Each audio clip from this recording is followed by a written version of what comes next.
Evo, dragi gosti, ovdje prisutni svi koji ćete popratiti ovo predavanje na snimci. Ja vas sve srdačno pozdravljam ispred Hrvatske udruge roditelja aktivista. Kao što znate iz najave ovog događanja, odlučili smo se organizirati ovo izlaganje povodom Međunarodnog dana djeteta.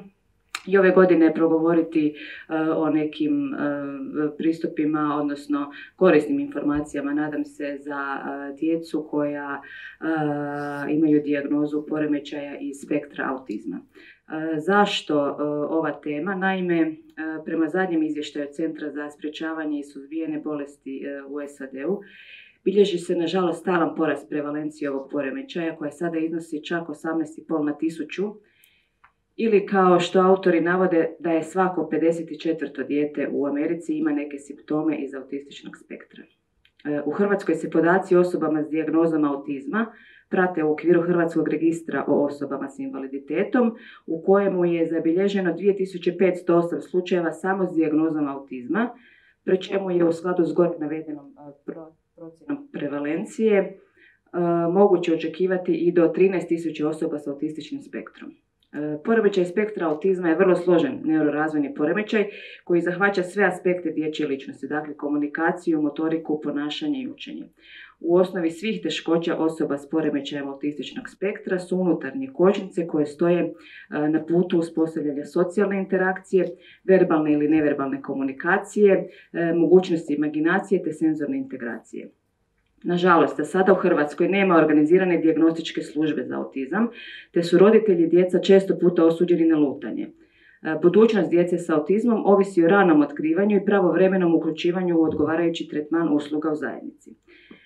Jedna od metoda koja bilježi pozitivne ishode u osoba s ovom dijagnozom je i metoda o kojoj smo se odlučili danas govoriti. Stoga vam predstavljam našu prvu predavačicu, magistricu znanosti Irenu Brbić, inače profesoricu i tomatis konzultanticu, koja od 1998. godine radi s korisnicima svih dobi i svih tegoba. Irena posebno zanimanje ima za djecu koja pate od poremećaja iz autističnog spektra, ADHD-a, za odrasle osobe koje pate od depresije, posljedica moždanog udara i traumatske ozljede mozga, neuroloških poremećaja spavanja i stresa. 2012. godine otvorila je prvi autorizirani tomatis centar u Hrvatskoj.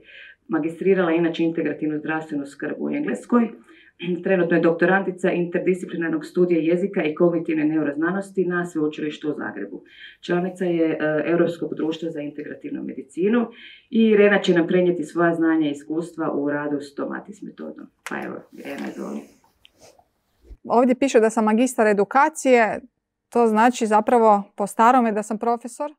Profesor sam francuskog i španjolskog, znači nisam nikakav pedagog ni psiholog. U Engleskoj sam zaista i studirala nešto što se zove integrativna skrb. Vezano je bilo uz moje ranije bavljenje homeopatijom i taj studij je u stvari onako uključivao i homeopatiju i druge integrativne načine liječenja. 2016.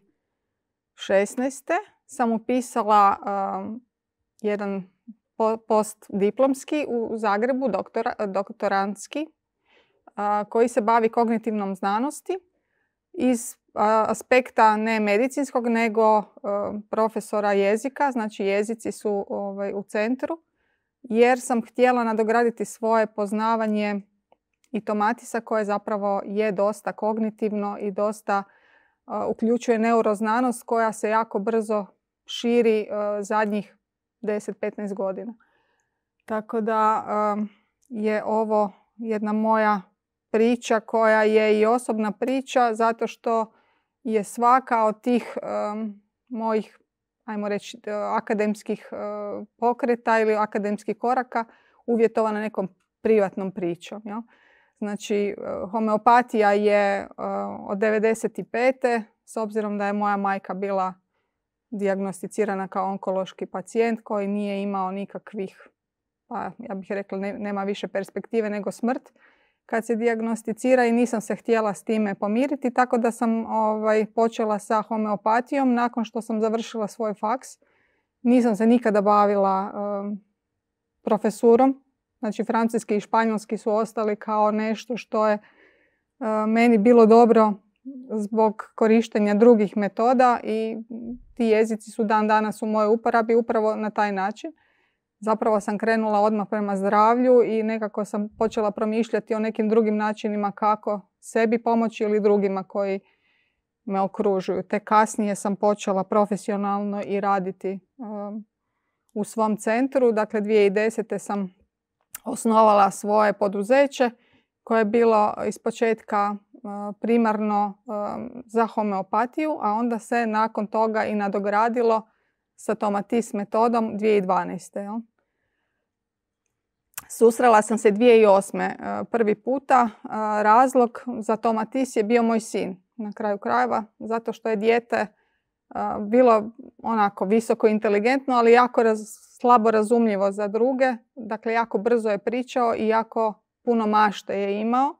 I onda sam čula 2008. od svoje kolegice koja je također bila homeopat, ali i liječnik, da je ona svoga sina vodila u Austriju na Tomatis terapiju koja je jako pomogla. I tako da sam ja 2008.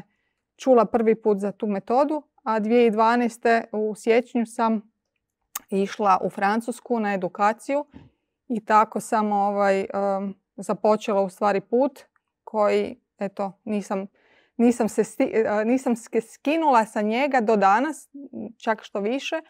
Taj put je sada popločan široko i puno ljudi i puno djece je prošlo kroz moj ured. Ovo što vidite je slika doktora Tomatisa. On je zapravo inicijator ili pionir auditivne tehnologije, znači auditivnih terapija. I njega kopiraju danas mnogi, međutim on je original. I on je neko ko me svaki dan nanovo inspirira sa svojim knjigama koje su odavno napisane. On je umro 2001. ali iz tih knjiga danas zapravo shvaćamo da je čovjek bio daleko ispred svog vremena i da ono o čemu je on pisao danas vidimo da je u stvari istinito. Onda nije bio baš dobro prihvaćen niti u Francuskoj, dakle bio je izbačen iz Akademije znanosti i umjetnosti u Francuskoj zbog svog razmišljanja, a danas bi bio itekako dobro primljen sa svojim idejama. Moja djeca koja dolaze su najčešća.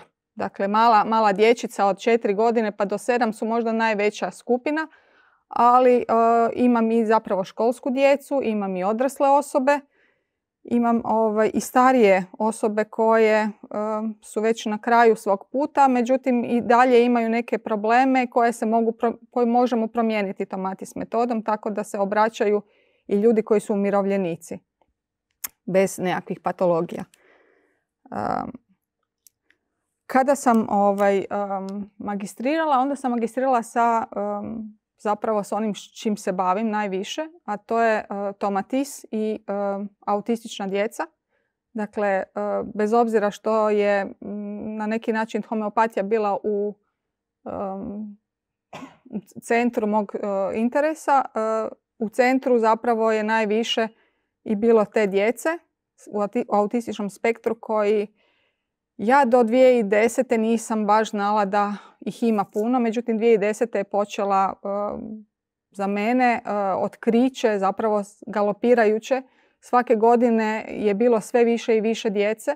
Do tada se vrlo rijetko spominjalo i svi imamo nekakvu sliku o Rain Manu kao autistu, a kasnije zapravo vidimo da Rain Man je samo nešto što je možda najgori način da izrazimo svoj autistični spektar.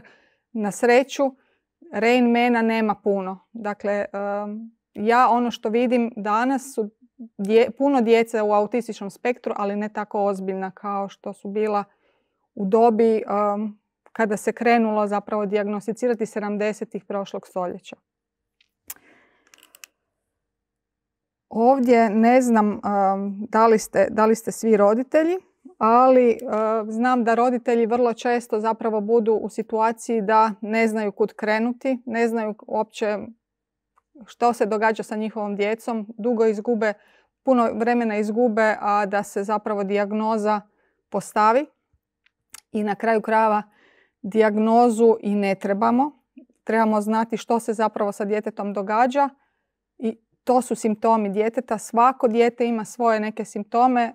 Ono što možemo pod nekakvu kapu staviti, to je autistični spektar, ali ako roditelji nemaju nekakve potrebe za nekim dodatnim benefitima, znači skraćenim radnim vremenom, onda ne treba niti dijagnosticirati to dijete jer se ta djeca na neki način etiketiraju. Dr. Tomatis je rekao, dijete je sa poteškoćama obično vrlo inteligentno. Dakle, i to je moje iskustvo. Ta djeca nemaju problem inteligencije, ta djeca imaju drugačijih problema i ako maknemo, a možemo, maknuti te probleme, onda zapravo se susrećemo sa djecom koja mogu, pa možda i više nego nekakvo prosječno dijete. Osnovno u Tomatis metodi je da se bavimo slušanjem, ne sluhom, nego slušanjem. Dakle, to je velika razlika i postoji jako velika distinkcija između njih, te dva glagola na kraju krajeva. Čuti je naša sposobnost, dakle, sluh je ili dobar ili loš, znači ne možemo ga niti promijeniti. Ako su nam uništene stanice za sluh, ne možemo nadomjestiti te stanice, one su nepovratno izgubljene, međutim ono što možemo potencijal slušanja promijeniti, odnosno potencijal ostvariti, jer slušanje je u principu ono što je poremećeno kod većine. Radi se o aktivnom procesu i taj aktivni proces uključuje našu pažnju. Znači, ako imamo uključenu pažnju u bilo što slušamo, onda možemo to i osvijestiti. Ako nemamo pažnju, onda je to na nekakvom nesvjesnom nivou. Vidite po ovom slajdu da je čuti jedna veća kategorija od slušanja, znači to je naš nekakav aktivni izbor, a čuti je zapravo naša mogućnost. Jel? Znači ono što se događa na nivou fiziologije.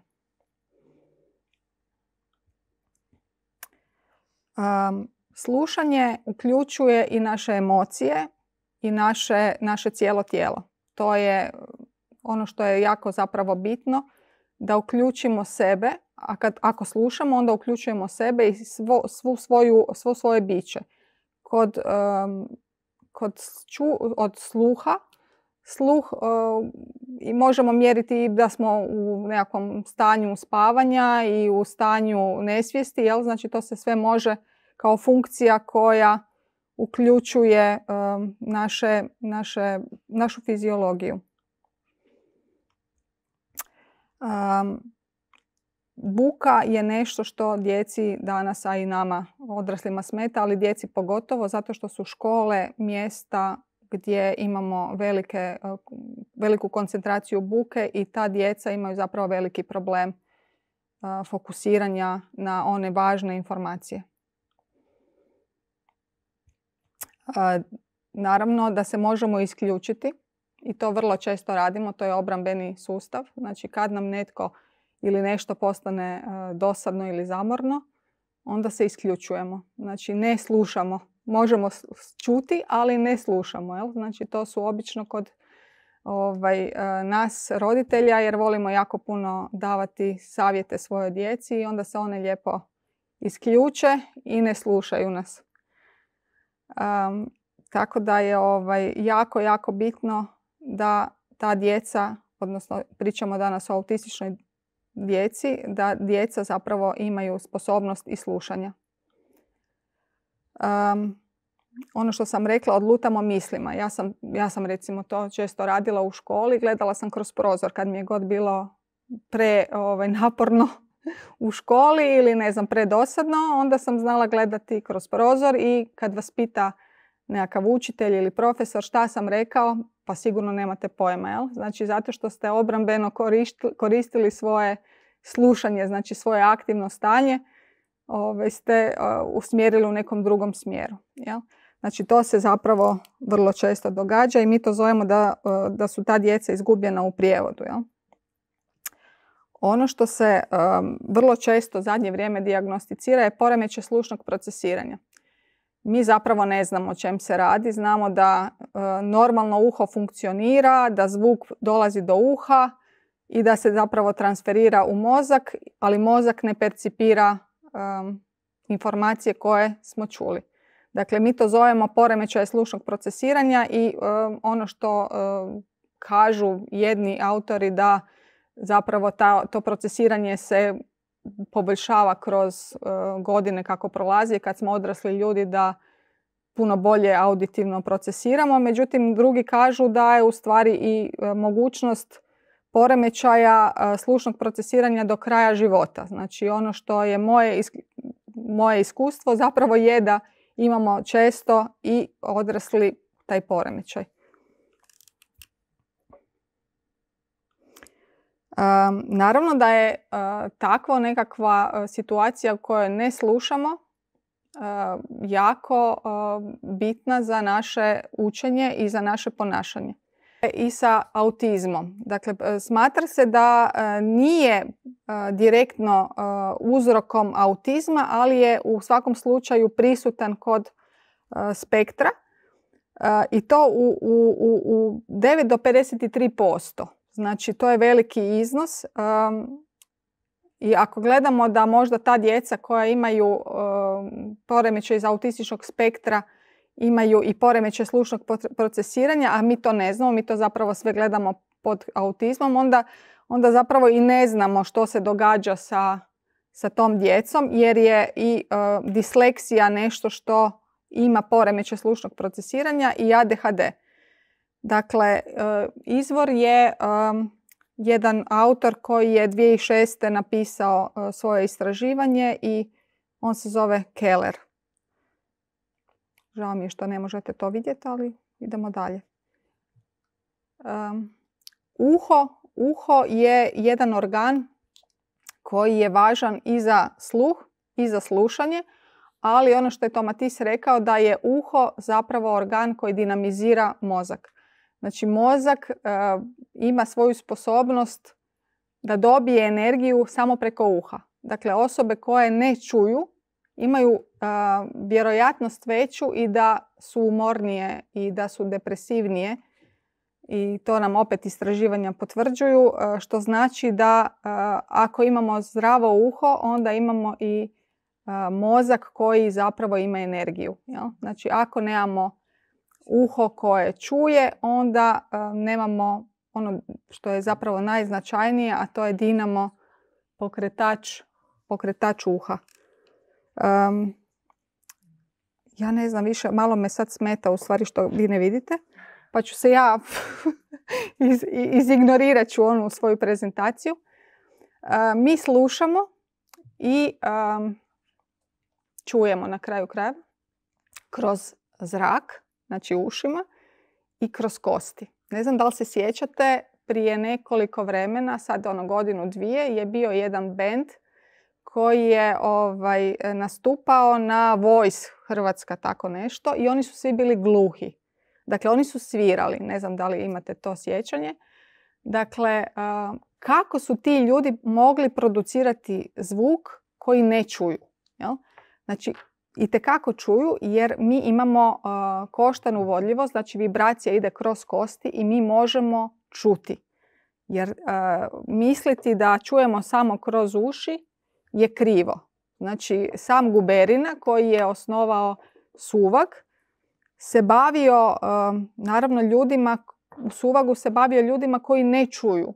Međutim, kako je učio te ljude da čuju? Upravo koštanim putem. Znači, Tomatis i Guberina su zapravo radili isto, samo je Guberina radio sa gluhima, a Tomatis je radio sa djecom koja uglavnom imaju problem procesiranja auditivne informacije, ali su radili zapravo jedno te isto i ne znamo zašto u Parizu ne znaju za Guberinu, isto tako u Zagrebu ne znaju baš puno za doktora Tomatisa. Ali jedan i drugi su se bavili u isto vrijeme sličnim metodama.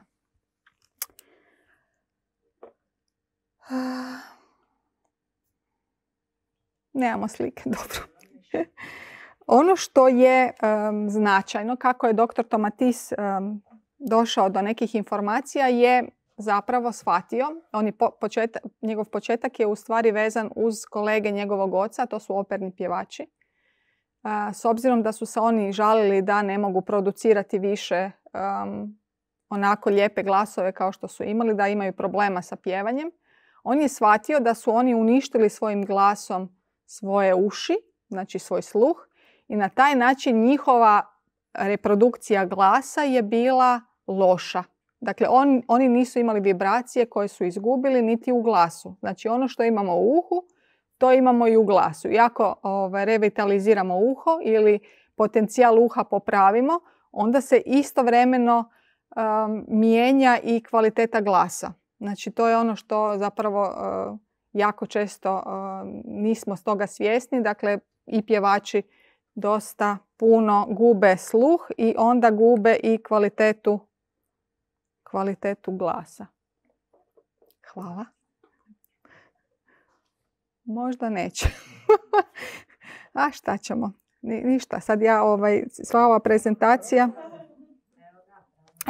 Super, hvala. Hvala. Dakle, ono što je bitno je kroz neko duže vrijeme, ovaj treća kolona kaže da je bitno kroz neko duže vrijeme koristiti tu stimulaciju da bi zapravo uho promijenilo,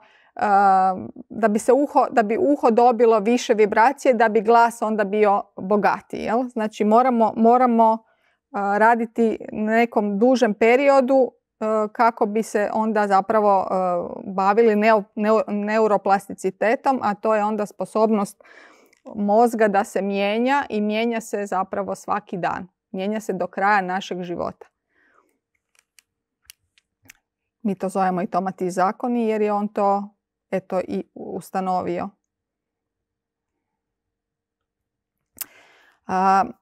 Auditivna neurostimulacija je zapravo Tomatis metoda. Sposobnost da čujemo ono što je zaista proizvedeno. Mi kada ustanovljavamo da postoje distorzije slušanja, onda ustanovljavamo da neke vibracije fale. Jel? Znači, nemamo u glasu ili u slušanju nekih vibracija i onda jednostavno postoje distorzija slušanja. Znači, imate muža i ženu i oni vam prepričavaju isti događaj, znači svatko od njih će imati nekakvu drugu priču. To se događa zato što nemamo nekakvih frekvencija u jednom ili u drugom slučaju. Jel? Znači, dvoje ljudi koji su prošli zajedno nekakvu situaciju drugačije prepričava istu stvar. Jel? Ili se ne razumiju. Tako da i to često vidimo da se dvoje ljudi ne razumije, a vrlo često se to vidi u testu slušanja. Znači, jedan ili drugi nemaju iste distorzije. Ako dobro čujemo, zašto smo izgubili sposobnost slušanja?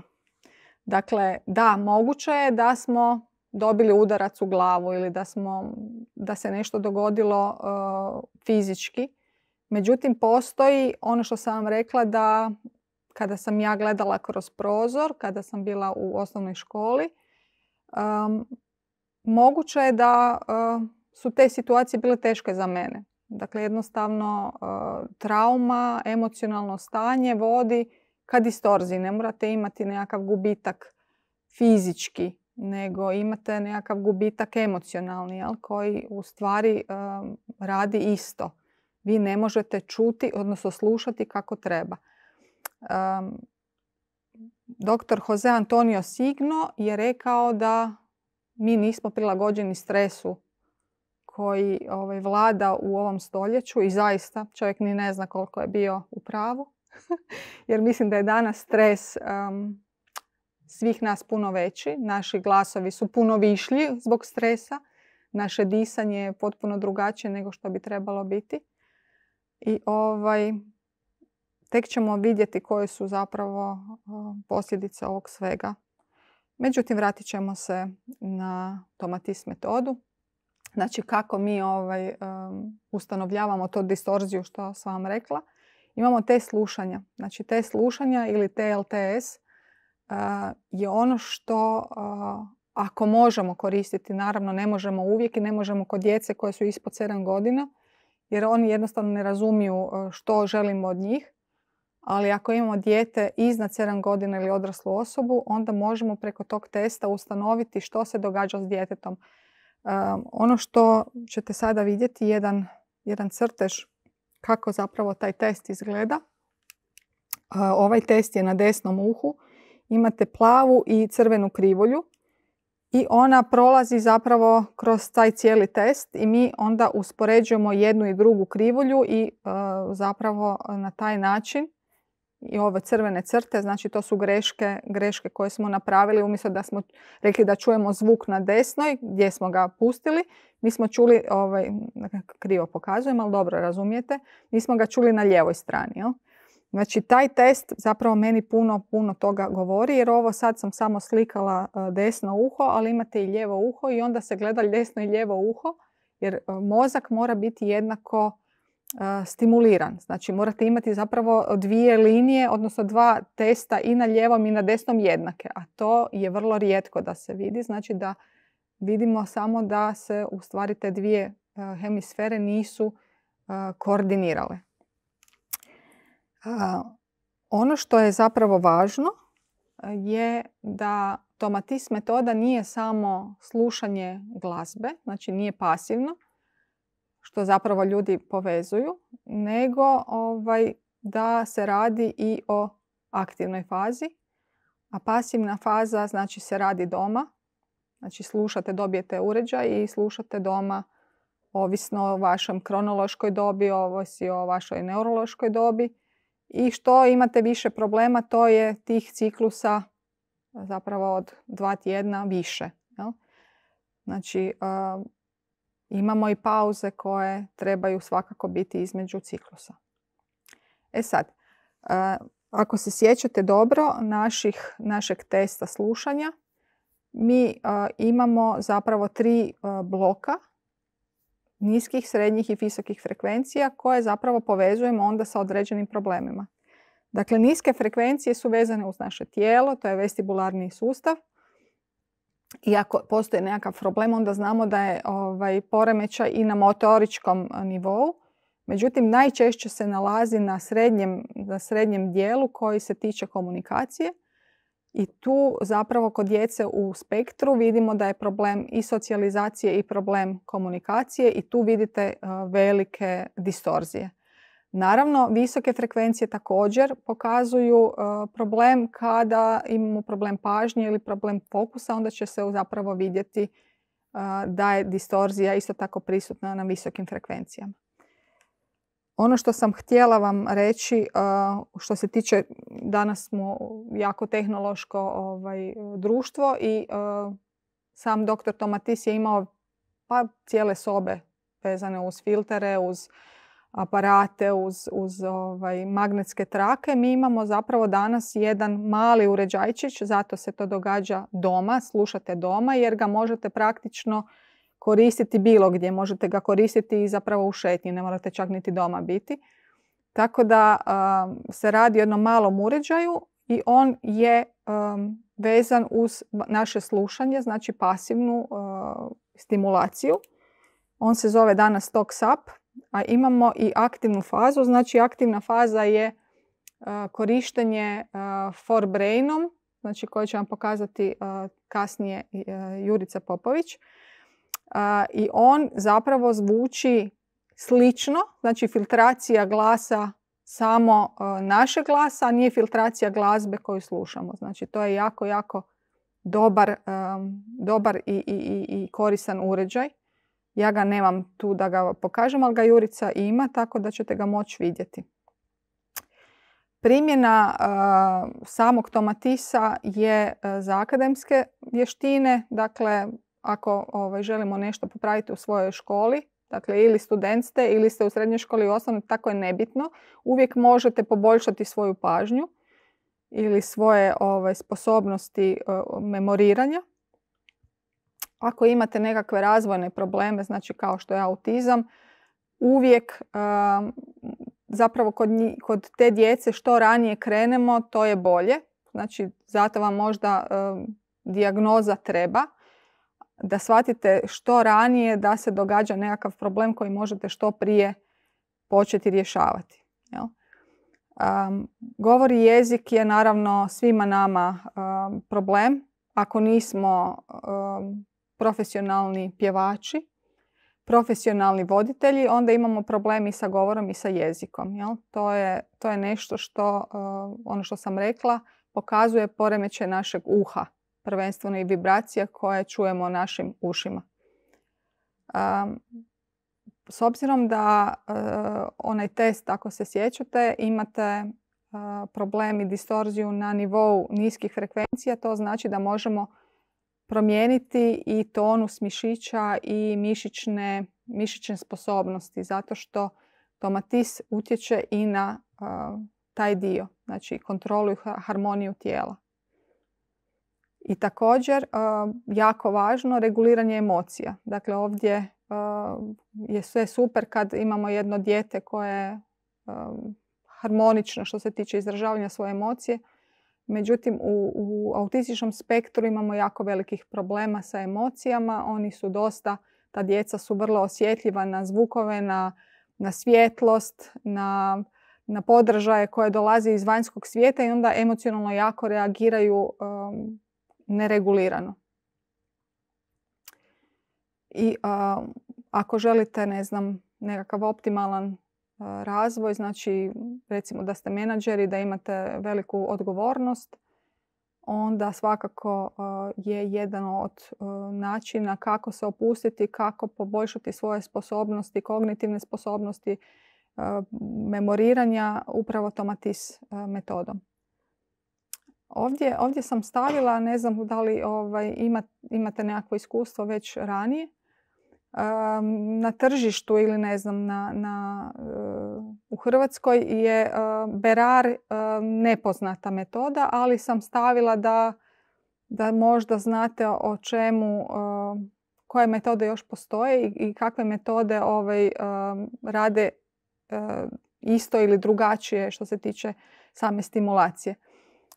Ono što sam rekla da je dr. Tomatis pionir i Berar je recimo bio njegov učenik, raširio je tu njegovu svoju metodu kroz vrijeme u Americi. Jel? Znači zato Berar nije prisutan kod nas, međutim ono što imamo je APA metoda koja je možda najsličnija našim metodama.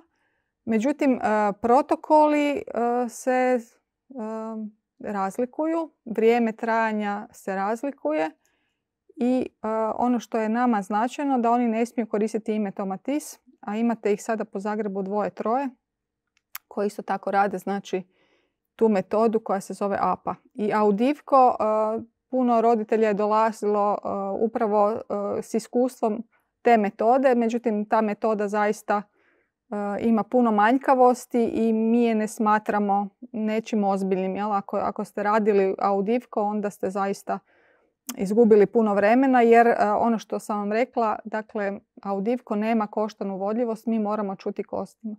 Znači, jako je bitno da ne isključujete tu jedan senzorički moment, a to je slušanje kroz kosti. Dokazi efikasnosti, naravno, ja ne znam koliko već ljudi ili djece je prošlo kroz moj ured i ne mogu reći da sam imala često slučajeve da se baš ništa nije promijenilo. To je vrlo rijetko. Dakle, moje iskustvo u samoj praksi pokazuje da je metoda izuzetno dobra, a i znanstvena istraživanja pokazuju isto tako. I ovdje sam vam prezentirala rezultate jednog istraživanja koje je trajalo jako dugo u Poljskoj. I oni su radili istraživanje kroz 3 godine, 1330 djece, u 62 škole je bilo istraživano.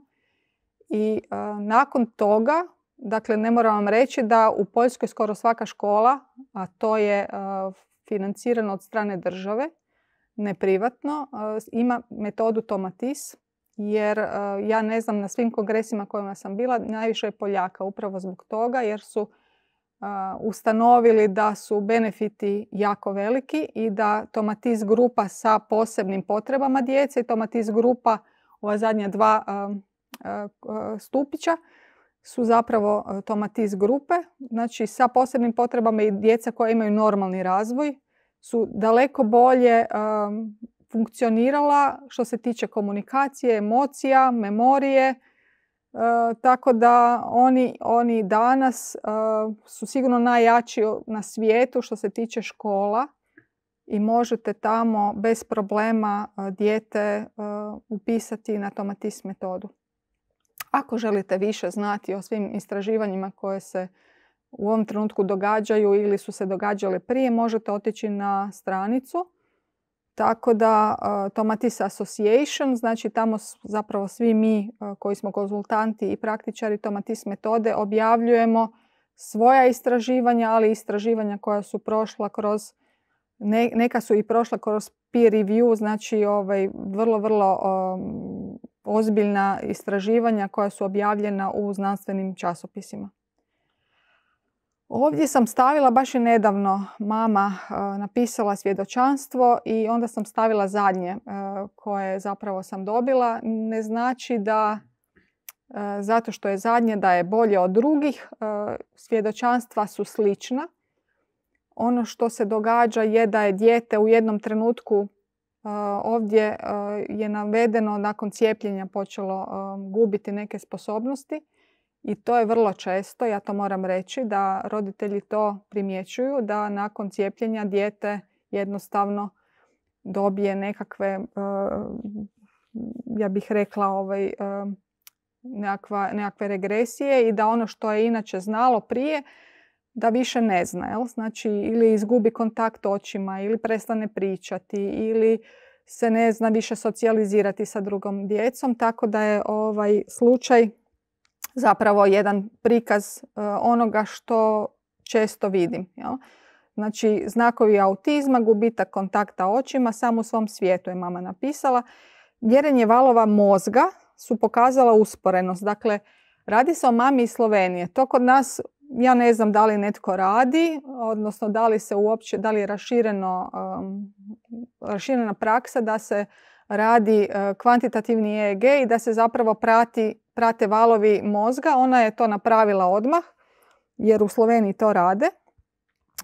I onda je zapravo vidjela da je mozak usporen bio nakon neurofeedbacka, ali više nakon Tomatisa, jer svaki put nakon Tomatisa dijete ima izuzetno se vidi da se poboljšalo stanje. Ja sam sa tim djetetom kroz, evo sad ovo zadnji je 5. ciklus bio, znači dijete ima 6 godina, 5 ciklusa, to vam je, svaki ciklus traje oko 2 tjedna. Znači 5 ciklusa je dijete bilo poprilično drugačije nego što je danas. Dakle, ono što sam vam rekla da su niske frekvencije zapravo vezane za naše tijelo i tu se zapravo vidi, jer kod autistične djece vrlo često bude i hipotonija. Znači sam tonus mišića bude snižen. Jel? Ako krenu u Tomatis, onda se i taj dio popravlja. Dakle, jer zapravo cijelo naše biće reagira na Tomatis. Jel? 2 godine je prošlo otkad ona nekako mjeri rezultate. Jel? Znači, mi nismo 2 godine skupa, mi smo skupa od prošle godine od kolovoza. Tako da ona prati 2 godine stvar, jer se tada počelo nešto pozitivno događati. Znači, tad je krenuo neurofeedback i onda ona izmjenjuje neurofeedback i Tomatis. I danas to dijete ide u školu. Gotovo pa nema problema, nema čak niti asistenta, jer u Sloveniji nisu tako, nema takvih dogovora između vlade ili doktora i djece, da su ne znam, kao kod nas, dakle oni nama zavide na tim nekakvim mjerama, ali dijete zapravo je sasvim dobro i ne treba asistenta u nastavi. ono što, dakle, sa tim djetetom nisam uspjela napraviti taj slušanje jer je premali bio, ali procjena slušanja nije nužno samo te slušanja, znači vidimo i po nekim drugim testovima o čemu se radi, da li djeca imaju dovoljno pažnje, da li su dovoljno ti njihovi mozgići stimulirani ili gube energiju tako da gube pažnju. I sama procjena slušanja traje jedno sat i pol, da bi uopće mogli prije toga isto pripremamo nekakva pitanja da roditelji mogu ispuniti. Znači, događa se nešto što prilikom dolaska na samu konzultaciju mi znamo već što se događa sa djetetom. Jel? I s obzirom da je Tomatis jedna metoda koja je holistička, jer sam doktor Tomatis je bio liječnik. Jel? I on je bio dosta ismijavan u Francuskoj s obzirom na medicinu i tako dalje. Danas se prakticira Tomatis kao nekakav pedagoški način ili rehabilitacije ili u školi, da bi zapravo se makao fokus sa medicinskog dijela. I mislim da je to dobar izbor bio njegov, jer se na neki način dozvoljava puno više kad ste pedagog nego kad ste medicinar. Tako da bih samo rekla da je jedan od mojih kolega rekao da je medicina outsourcala i to je jako dobra sintagma. Dakle, ono što su djeca u autističnom spektru sigurno su bolesna na svakom nivou, znači na jednom holističkom nivou. Međutim, nema više toga u medicini, tako da onda pedagoški način zapravo uključuje i emocije, i fizičko tijelo, i mentalno tijelo. Jel? Na početku bijaše riječ. Povezala bih malo to sa Tomatis metodom, jer se u Tomatis metodi koristi glazba, ali se koristi i zvuk i koristi se naš glas. Znači, mi kroz glas svoj forebrainom zapravo punimo svoj mozak, odnosno stimuliramo ga. To je ovako jedna možda alkemična izjava, međutim to je istina, jer mi imamo kroz povijest, kroz nekakve stare prakse, vidimo da je zapravo glas, zvuk, nešto što je donosilo ravnotežu cijelom organizmu. I šamani su, na primjer, koristili pjevanje da bi se povezali sa duhovnim energijama nekog drugog svijeta. Jel? Mi imamo u samoj Tomatis metodi, znači gdje slušamo glazbu, imamo gregorijanske korale. Dobro, nema više i onako nijakvih slajdova, nego ću vam pričati zapravo o samoj glazbi koja se događa kada slušamo. Znači, ne znam da li znate, slušanje Tomatisa uključuje Mozarta i gregorijanske korale. Znači, Mozart, znamo i sami, ako ste vjerojatno i čuli, da je korišten i u Kanadi i u nekim drugim državama kao jednostavno važna glazba za djecu, jer razvije inteligenciju kod djece i što ranije krenu sa Mozartom, onda to više se zapravo efekti vide. Danas nemamo tu profesorice Demarin koja bi nam jako lijepo znala pričati i o epilepsiji, koja je u stvari dokazano nakon Mozartove glazbe bila bolja. Jel? Znači, Mozart je nešto što je jako veliki značaj u Tomatis metodi. Međutim, nije jedina. Druga glazba koju uključujemo u Tomatis metodi su gregorijanski korali. To je, ne znam da li znate, gregorijanski korali su nastali 600 godina prije Krista ili prije nove ere. Znači, uveo ih je jedan papa koji se zove Gregor i on je tada uveo tu metodu pjevanja, dakle gregorijanskih korala, ali je u stvari kopirao neke druge civilizacije i druga nekakva otkrića iz istočnih tradicija.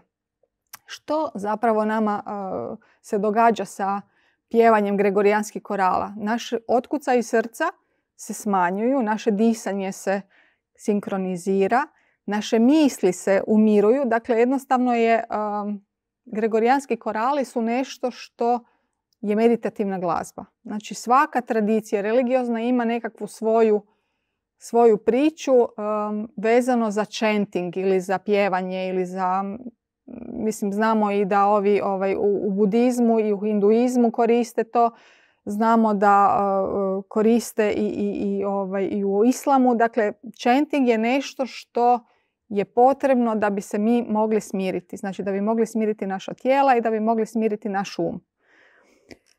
Ono što se događa danas je zapravo istraživanje znanstveno je da sama taj chanting povećava i oksigenaciju krvi i poboljšava imunitet povišenim interleukinima, odnosno nivom interleukina, endorfina i isto tako se smanjuju hormoni stresa.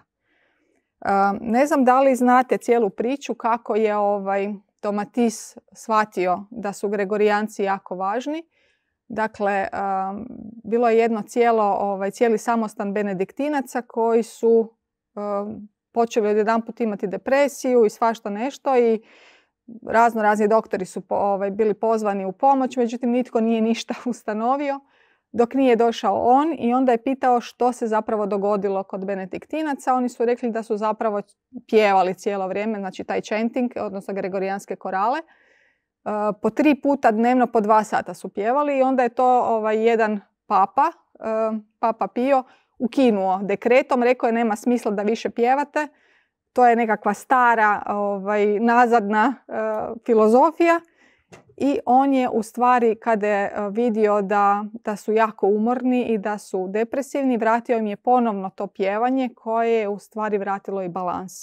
Znači, ti benediktinci su vam radili možda 12 sati dnevno, zaista su puno radili, malo su spavali i ta glazba koju su oni stvarali svojim glasovima im je pomagalo da tijela budu izdržljiva, da bude miran. Jel?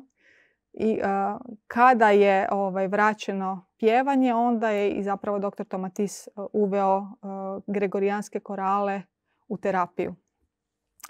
Tako da vidite da on je inače, dr. Tomatis je poznat da je pratio sve duhovna pjevanja, ali je neki način stavio ono što je znao da sigurno jako pomaže i to su gregorijanski korali koje djeca inače by the way baš i ne vole. Ali odslušaju te gregorijanske korale, nisu toliko dugi. Dijete koje recimo ima 5-6 godina i u spektru je, sluša nekakvih sat vremena dnevno, pa onda računajte da jedanput dnevno mora slušati 15 minuta. To nije tako strašno. Jel? Još sam htjela reći da mi zapravo jesmo energetska bića i sve oko nas je energija i kad stavite 2 violine, jedna svira, a druga ne, onda ćete vidjeti da i druga violina počinje vibrirati. Jel? Znači, to je nešto što je jako važno danas za poimanje važnosti Tomatisa i koliko on je holistički, koliko mi zapravo vibracijom unosimo nešto, ono što nam fali. Jel? Znači, rekla sam da distorzije slušanja postoje zato što smo, ne znam, ili imali nekakav fizički udarac ili nešto se na fizičkom nivou dogodilo ili se dogodilo na emocionalnom nivou. Što znači da nam je jedna frekvencija ili nekakav nivo frekvencija srednji ili visoki u distorziji. Jel?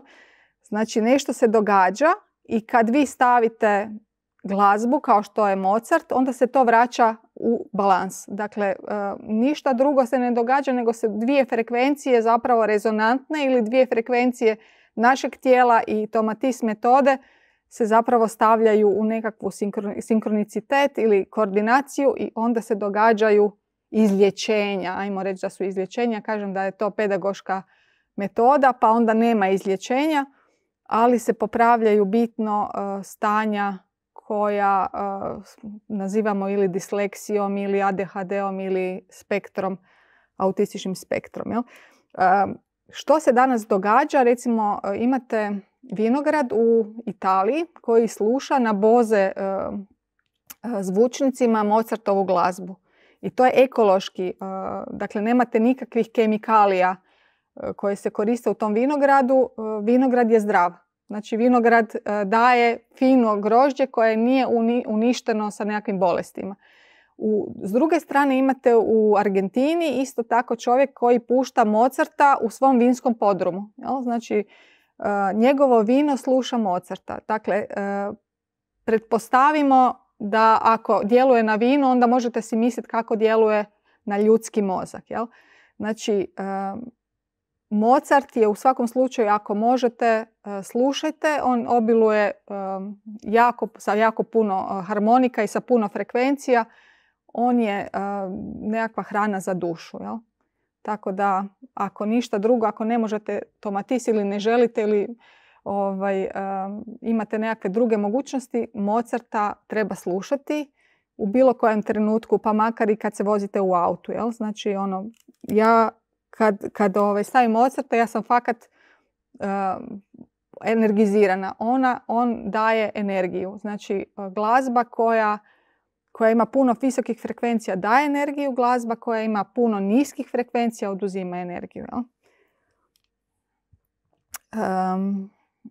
I šta još mogu reći?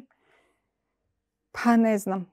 Neću ništa više govoriti. Mislim da sam dovoljno govorila, a mislim da vam Jurica može dati jedan drugačiji pogled na cijelu stvar, s obzirom da se on je moj, ajmo reći tako, pacijent ili korisnik već dugi niz godina i on će ispričati svoju priču kako je on došao do Tomatis metode ili do mene. Jel? Ja vam za ovom trenutku neću dati mogućnost da postavljate pitanja. Pitanje ćete postaviti kad oslušate njega. Pa ako postoji nekakav interes, onda ćemo jedan i drugi pokušati odgovoriti na njih. Želi koji će poslušati kasnije isto pomoći. Sad bih dala priliku da postavite neka pitanja ako imate. Imate izvršnu priliku, pa evo. Za gospodina Juricu, tako. Htio bih pitati, da li se vi u vašem skladanju, odnosno izradi vaših CD-a i muzike, da li ste se bavili i sa tuningom na 440 Hz? Da. Ma vratio bi se još do Trećeg rajha. Naime, o čemu se radi? Ton A, koji je trenutno još uvijek, nažalost, na 440 Hz, to su Njemci postavili lukavo. Ako smijem to, mogu li to malo elaborirati? Dakle, na emociju, na srčanu čakru i ne dalje gore više. Znači, oni su na taj način držali pod stegom, odnosno opijali su narod putem cijele glazbe koja se formirala na štimu tona A 440 Hz. Poslije Drugog svjetskog rata, na tom kongresu gdje se trebalo to razriješiti, trebalo se vratiti na prirodni ton A 432, a onda su zaključili, nek to ostane ovako, treba će i nama. I što se vidi iz priloženog. I dalje glazba služi za manipulaciju. Nažalost. Potpuno suprotno nego što bi trebala biti. Ali, srećom, ima osviještenih ljudi i internet to ne briše. Nije mu to toliko veliki problem kao ovo sada kad neko priča da je... Pa i mene su svrstali u one za koje je zemlja ravna. A ja sam jedan od 4 slona onako podupire. To je najlakše. Čim krenu sa ravnozemljašima, zna se o čemu se radi. Postoji na internetu, ja to često slušam, Mozart na prirodnom štimu. i gregorijanski korali na prirodnom štimu. Ako se radilo o tome, ako sam dobro shvatio. Potpuno drugačije, naravno. S tim da internet ima jedan mali problem, a to je da je on uglavnom MP3. Znači, što znači MP3? Znači da bi pjesma imala manji volumen u megabitima. Ne znam kako bi to pojednostavnio da shvatite svi. Onda je izmišljen MP3 gdje su određeni harmonici izbačeni vani i ne postoje u snimci. Naravno, na vanjsko slušanje, na vanjsku svijest to nije toliko bitno. Međutim, na podsvijesti je to jako bitno kad fale određene frekvencije u određenoj skladbi. Tako da bi trebalo, što za sad ne postoji, nabaviti audio snimke koje su kvalitetne. To nije na internetu, nažalost još uvijek. Ali nadam se da će uskoro biti i to, jer se podiže razina interneta. Spomenuli ste cjepiva, doktorice, da su jedan od glavnih uzroka autizma, koji je boom nastao nakon 80. godina. Aluminij i živa. Tako je, da, ali ima tu još i vezano za neke određene viruse i bakterije koje su u organizmu i taj spektar autizma se pripisuje tom dijelu. Pa spojene su posude, nije samo jedno. A prije svega... Ima više faktora, ali taj faktor. Jedan je taj, naime, pošto je on najagresivniji, on je najključniji trenutno. Neko ga želi nametnuti iz određenog razloga. Ali ne bih htio osuđivati, ja osobno, nikoga. Želim vjerovati da svak ima dobru namjeru da bi pomogao civilizaciji. Međutim, u određenom trenutku taj kotač financijski, kad se pokrene, vi ne možete izaći iz njega i onda pristajete na igru i onda pristanete na to da, ok, nema problema, malo će aluminij pojačati, ulazak tog cjepiva, živa će malo pojačati, prešutite to i mislite glava u pijesak, neće biti problema, a ima ih. Teško izaći iz tog velikog zamašnjaka koji nas melje. A mi jedno kao pojedinci možemo se zbrojiti i pokušati nešto. Mislim, nada zadnja umire. Mogu ja tu dodati nešto? Naravno. Ne znam, aha, da, dobro. Dakle, Centar za autizam u Dubravi ima dosta djece, ali je moje iskustvo da je 2004. 2005. krenulo zbilja galopirajuće. Dakle, ja sam prvi puta bila u Centru za autizam negdje 2007. i tamo je dosta djece bilo institucionalizirano. Dakle, nisu roditelji živjeli s tom djecom jer su ta djeca bila u posebno teškom stanju. Nekako teško su mogli živjeti s njima jer su se ta djeca i po noći jako budila i agresivna su i jako teško komuniciraju. Dakle, vrlo neverbalna komunikacija se događala. Međutim, nakon uvođenja kombiniranih cjepiva zapravo kreće, ja kažem, baš eksplozija autističnog spektra i to vidite danas. Danas ta djeca nisu u institucijama, ta djeca su kod roditelja koja su u priličnom problemu jer su financijski jako iscrpljena. Međutim, ta djeca ipak lakše izlaze iz spektra nego što se događalo ranije. Znači, ranije ja mislim, to je moje mišljenje, da se radilo o nekim pojedincima koji su bili izuzetno osjetljivi na komponente cjepiva i oni su pokazivali najgoru sliku. Međutim, kasnije, kad je ova eksplozija krenula, puno više djece, danas mislim skoro pa u svakom razredu imate i disleksije, i ADHD-a, i autizma, dakle jako puno i sindroma. Zadnje vrijeme imam nekakvih genetskih sindroma koje ova medicina ne poznaje jer se zapravo nastavlja priča. Mislim, jednostavno utječe na većinu djece. Dakle, ovo je što je ranije bilo, samo neki su pokazivali probleme, Dakle, prvi zabilježeni sa dijagnozom u Hrvatskoj je 70. godina. Znači, čovjek je došao iz Njemačke skupa sa svojom obitelji i kod njega je zapravo na razini cijele Jugoslavije bila prvi put dijagnoza postavljena. I to biće, bih rekla, u tim godinama 70-ih je jako imao velikih problema. Danas imamo manjih problema, ali je zapravo eksplozija te djece puno veća. Znači, ono što je našla Alma, da je, 54 na 1000, dakle, ne 54%, 1 na 54. Tako je, danas je 1 na 48 već, a to od 2010. možete pratiti, na 63, pa na 52, pa na 48. Dakle, zaista Amerikanci tu statistiku vode i sve više i više, dakle, zaračunati ako ovakvim tempom ide, da će, za 5 godina biti 1 na 30 u spektru. Dakle, sve više djece koje možemo smatrati sa poremećajima autističnog spektra, ali kažem, na svu sreću nisu toliko ozbiljne situacije, znači budu neverbalni dugo i onda krenu u verbalizaciju, krenu u kontakt s očima, ja to vidim. Dakle, i vrlo brzo možete promijeniti sam tok stvari. Dakle, ta djeca u Hrvatskoj krenu sa asistentima, ali do 4., 5.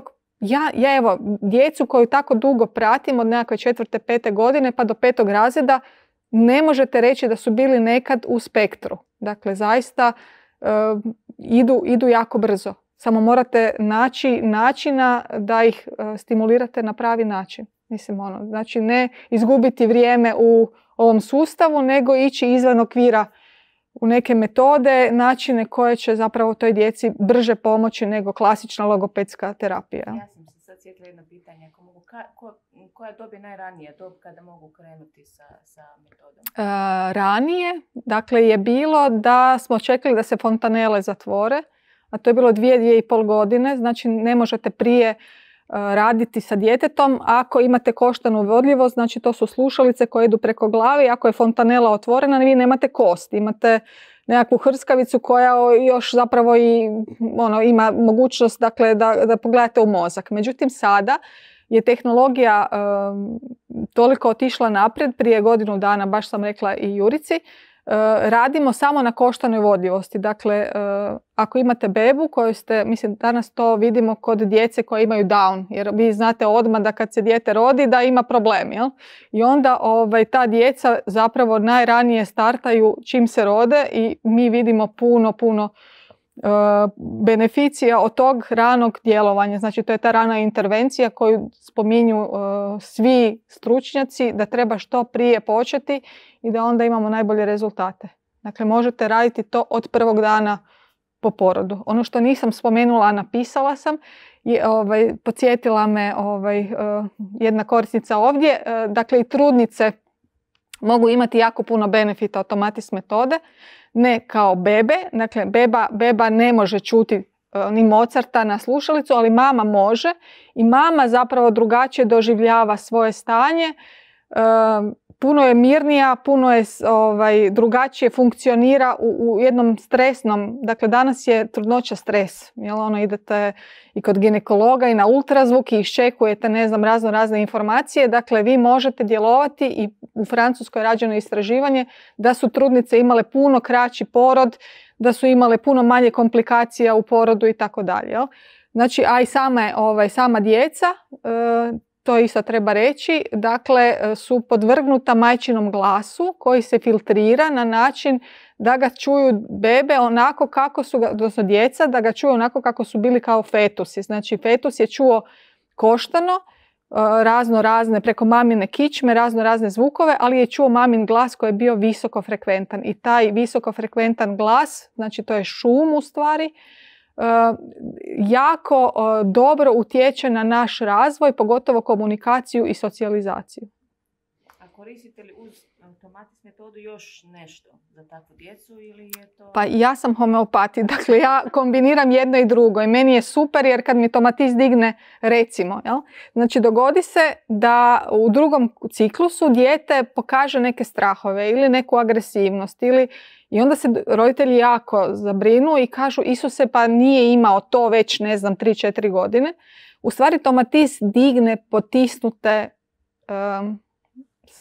strahove, potisnute emocije i to je ono što je meni fantastična stvar jer ga mi učimo. Mi, ono što je rekao Jurica, mi smo u toksičnom stanju i mi učimo tu djecu koja imaju problema da žive u tom svom toksičnom stanju. Ne rješavamo taj toksicitet, nego ih na neki način učimo kako funkcionirati u tom toksičnom stanju i onda vam tomatis to sve poskupa digne na jednu razinu gdje roditelj bude jako zabrinut. Onda ja lijepo vidim sliku i onda dam homeopatski lijek na to i fantastičan je rezultat. Zapravo nama treba prava slika. Znači ne slika naučenog djeteta da živi u toksičnom stanju, nego njegova prava slika koja pokazuje neke strahove koji su bili na nesvjesnoj razini, nekakvu agresiju koja je bila na nesvjesnoj razini. Jel? I onda vam to lijepo skoči i onda kažete wow, sad je homeopatski lijek na sve skupa i meni je fantastično jedno i drugo, dakle jedno i drugo kad kombiniram, jer su jedno i drugo holističke metode i jednostavno možete vi i tomatisom rješavati emocije, ali na neki način ja to radim jedno i drugo i meni se pokazalo kao najbolja solucija. Ja mogu pohvaliti tomatis metodu jer sam je koristila u svojoj drugoj trudnoći i to je dovelo do nekakvog iznojavanja u posljednjem ciklusu, što je bilo to vjerojatno čišćenje od toksina, što je doprinijelo bržem i bezbolnijem porodu, te bih to mogla preporučiti svim trudnicama koje imalo sumnjaju u tu metodu da isprobaju. Zapravo, nije pitanje nego više preporuka. Hvala.